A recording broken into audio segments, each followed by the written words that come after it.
Sa linggong ito, nabuhayang muli ng pag-asa si Jojo nang may tumawag sa aming programa na nagngangalang Linda.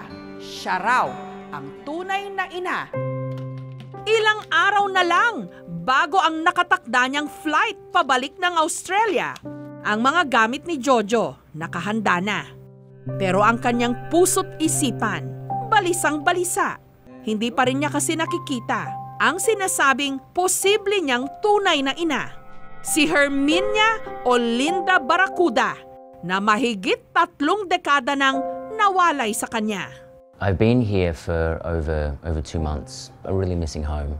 I need to be home and I need to be supported by the people that love me at home to replenish my energy and my will. Napulot si Jojo ng isang jeepney driver sa palengke ng Muñoz dito sa Quezon City taong 1985. Dinala siya ng jeepney driver sa Reception and Studies Center for Children. Kalaunan, inampon si Jojo ng mag-asawang Australiano. Dinala siya sa Australia kung saan naging maganda ang kanyang buhay. Isa na siya ngayong filmmaker. Pero nito lang Nobyembre, nagbalik bayan si Jojo sa Pilipinas para hanapin ang tunay niyang mga magulang. Halos 1 buwan na naming sinusubaybayan ang paghahanap ni Jojo. Ang unang nagpresentang mga magulang daw niya, hindi niya ka-match sa DNA. So the results came and it says it's negative. Ikinadismaya niya ito, bagamat pursigido pa rin. Hanggang nakatanggap ang aming programa ng impormasyon na may isang nagngangalang Herminia o Linda na nawalan din daw ng anak taong 1985, ang taon kung kailan nawala si Jojo. Hello. Sure na sure ako kasi talagang may palatandaan din sa kilay na nahulog sa sagdan. Mula nung ipinanganak, talagang nasubaybay na namin siya. Talagang close kami sa mother niya. Dati raw tumira si Linda o Herminia sa may litsunan sa La Loma at nagtrabaho rin sa patahian ng damit. The main memory that I have of my mother is her taking me to the factory, seeing all the cotton and seeing her dressmate. All I remember of my father was that he was a jeepney driver. Sinuyod ni Jojo ang La Loma para tuntunin ang posibleng kinaroroonan ni Herminia o Linda. Subalit nabigo siya, pero nakilala niya ang mga nakakakilala kay Herminia o Linda.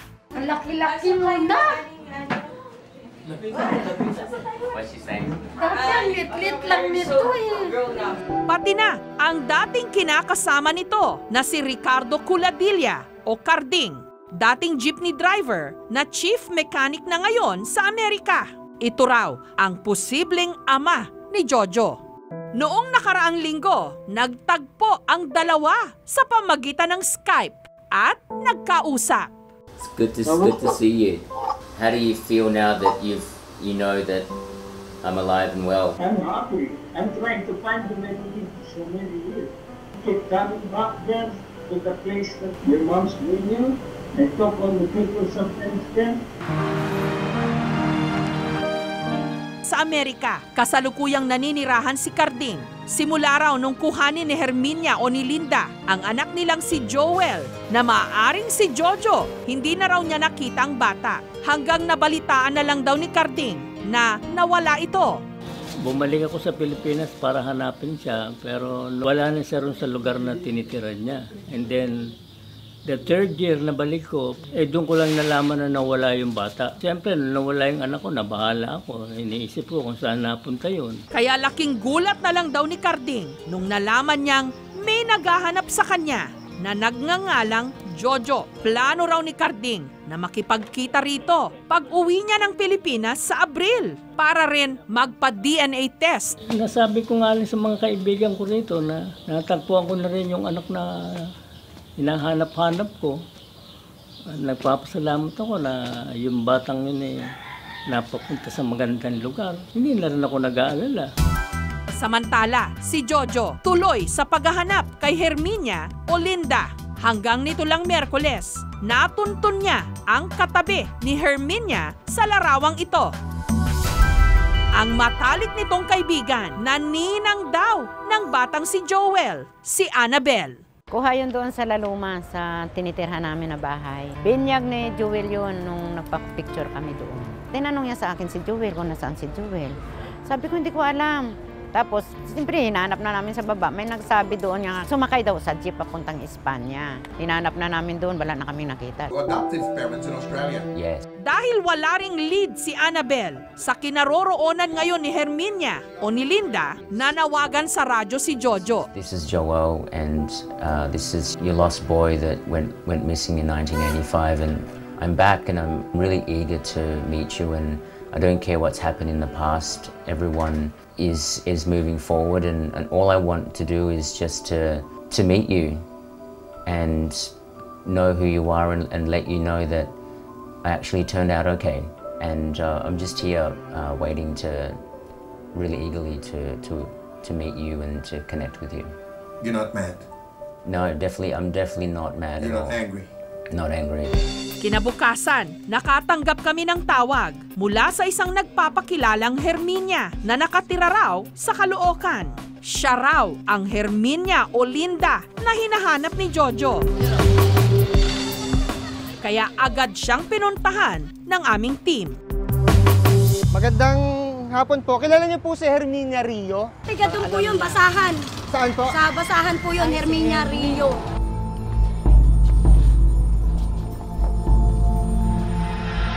Maya-maya pa, nakaharap na ng aming team ang babaeng ito na posibleng siyang hinahanap na ina ni Jojo. Pamilyar po ba kayo sa litratong to? Parang pamilyar ah. Meron na din ako niyan eh. Maliit pa siya.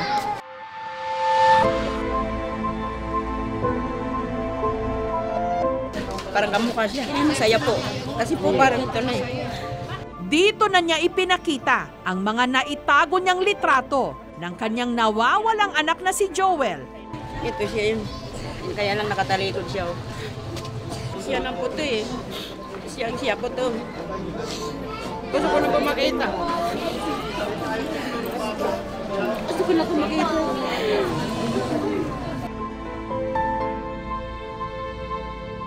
Napanood ko yung interview ni Joel sa Jessica Soho. May dumating na dalawang mag-asawa. Tapos siniyakap pa nga siya eh. Kaya sabi ko, pumasok sa isip ko. Sana sabi ko ganun, ganyan kako yung anak ko, makita ko ganun. Naisip ko yun eh. Kaya lang sabi ko mali. Hindi ko na inano kasi hindi naman yun eh. Sa isip ko lang. At saka dumating na yung nanay niya eh.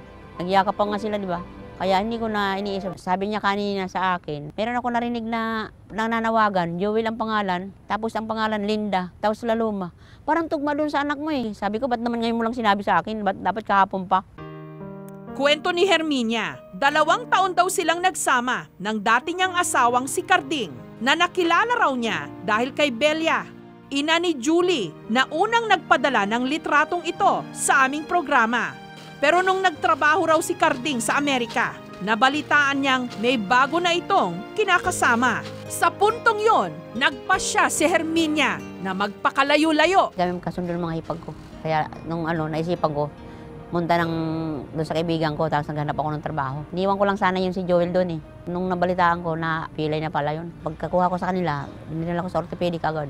Wala nag-abroad si Carding, pinalitan ko rin pangalan ko para hindi na kami matuntun. Hanggang isang araw, iniwan daw niya si Joel sa inuupahan nilang kwarto para pumasok sa trabaho. Pero lagi ko siyang sinasama sa trabaho. Kaya lang yung araw na yun, hindi ko nasama siya dahil natutulog pa siya. Pag uwi ko ng hapon, yun, nakinito na ng kaibigan ko na nawawala na, sabi niya yung nawala yung anak mo si Joel. Parang nawala ko sa sarili ko, hindi ko na malaman gagawin ko.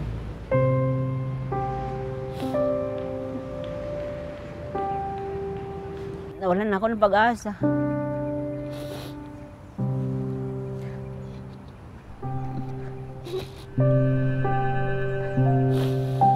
Nagdarasal na lang po sa Diyos na sana minsan magsalubong yung landas namin. Ipinagpasa Diyos na lang daw ni Herminia kung makikita pa niya ang kanyang nawawalang anak. Ginawa raw niya ang lahat para mahanap ito. Pero wala rin. Nawalan man na siya ng pag-asa buhay naman ang alaala nito. Sinasama ko siya, mahilig siya maglaro ng mga sinulid sa Garmins. Tapos pinagdugtong-dugtong niya yon, nilalagyan niya ng tali. Tapos nilalagyan niya sa likod ng bisikleta niya. Pag sweldo namin, pupunta kami sa litsonan yun. Order ako isang buong litson. Ang kukunin lang niya yung balat. Kaya yung litson na yun, hindi ko tinitingnan yun eh. Kasi naalala ko sa kanya yun, yung kinakain niya yung balat. Kalaunan, muling bumuo ng sariling pamilya si Herminia. Wala namang problema sa akin yun kasi unang-una matagal na rin niyang hinahanap. Siyempre bilang nanay, natural lang talaga na hanapin yung anak niya. At saka ako, tanggap ko yun kasi siyempre alam ko naman, bago kami magsama, sinabi na rin niya sa akin yun. Sabik ko siyang makita kasi sa picture ko lang siya namamasdan. Nawala na rin po siya ng pag-asa na magkita po sila. Samantala, ipinanood namin kay Herminia ang mga kuhang video kay Jojo nung ipasok ito sa RSCC taong 1985. Walang kaduda-duda si Herminia. Ang bata sa video, ang kanyang anak na si Joel o si Jojo ngayon. Mula nang maliit pa siya, yun yung itsura niya. Gusto ko na po siya yakapin. Salamat sa Diyos po. Napakagandang regalo sa akin to. Sobra-sobra. Wala mo lang. Nung nawala ka, nung maliit ka pa, parang ako mabubuang na eh.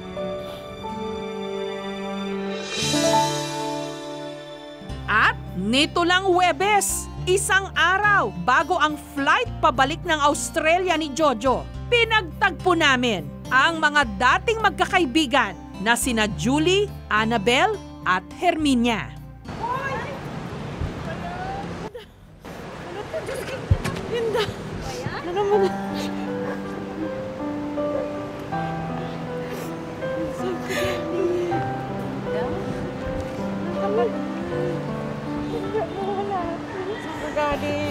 Hindi lang ako sa bagong bariyo.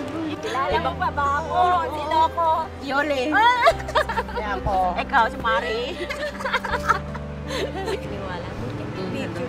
Kinikilabutan ako. Sabi ko nga, iba-ibang pakiramdam ko eh. Nakita ko ni Joel, nakidisco po. Tapos si Joel, Sinabi namin. Ganito edad niya.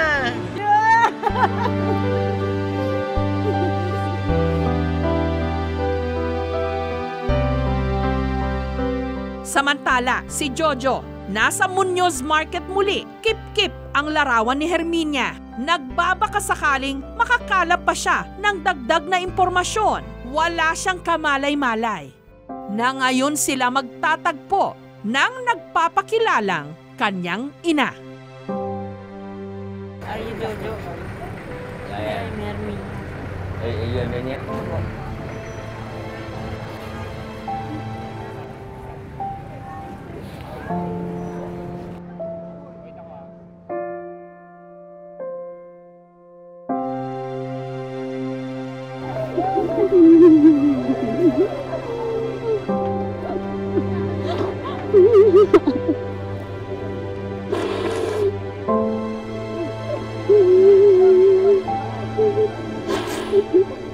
Bilang pruweba, si Herminia ipinakita kay Jojo ang mga naitabi niyang litrato ni Joel.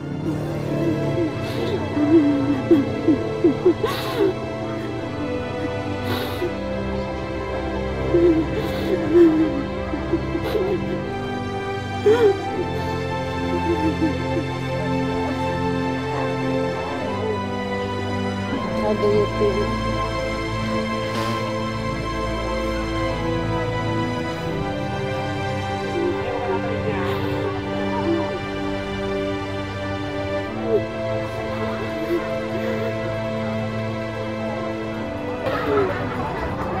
Are you okay? Are you okay?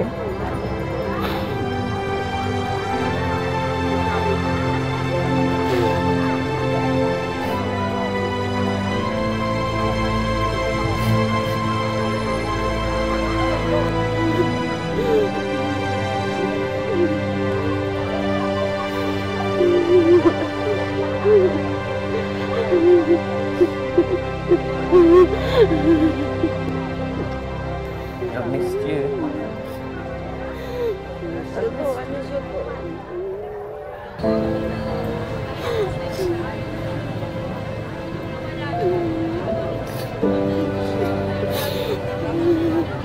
Ipinakilala ni Herminia kay Jojo ang bago niyang pamilya. I got brothers. Kala ko sa picture ka lang namin kita nakita ni mama.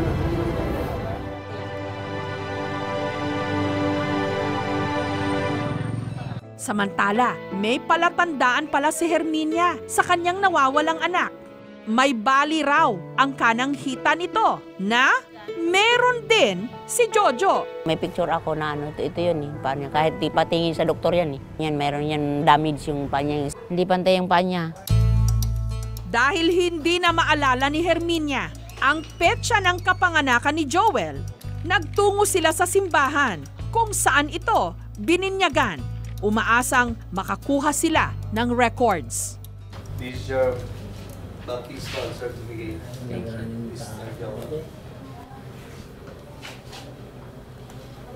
November 1981. I never thought that I'd even be able to know my birth date. I'm gonna frame this. This is so important to me. This is amazing. Herminia Abina. Mama. So ganito maghanap din no.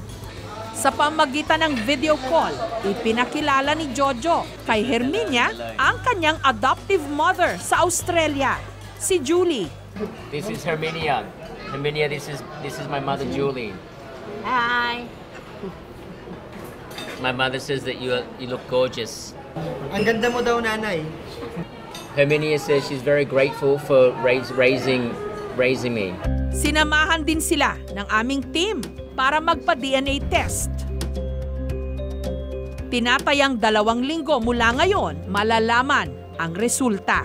I'm feeling calm and assured that this is the right one. When I first saw the photos, the original photos of Linda, I was 75% sure that after meeting her today, that rest of that 20% was, seeing baby photos of me when I was young with Herminia, and the 5% will be the piece of paper that says 100% probability of the DNA test. Kahit hindi kami kumuha ng DNA, siya pa rin yung anak ko. Ang dami ko pala tandaan sa kanya. Pero kailangan para sure. Gayunman, wala pa mang resulta ang DNA test. Nagbonding na ang dalawa. Pinagsaluhan ang paborito raw na lomi at lechon ng nawawalang anak ni Herminia na si Joel. Parang bumabalik sa akin yung bata pa siya. Kumakain kami dito. Probably one of the most significant meals I've had in a long time.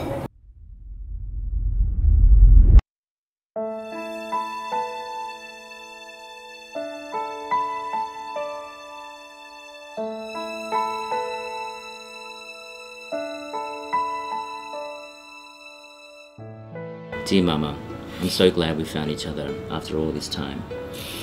Please don't be sad that I'm leaving. I'll be back very soon to spend more time with you and the family. With all my love, your son Joel.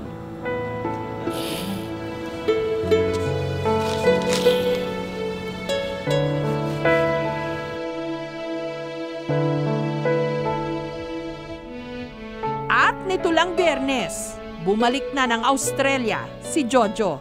My plans that I have is to either bring my mother to the Philippines or bring Herminia back to Australia. I think she would love that. Goodbye. Bye. I'm gonna be back.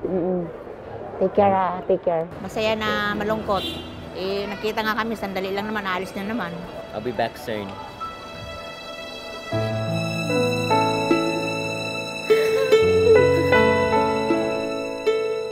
Sa Abril, balak muling bumalik ni Jojo sa Pilipinas. Kung kailan din posibleng umuwi ang inaakalang ama ni Jojo na si Carding mula sa Amerika.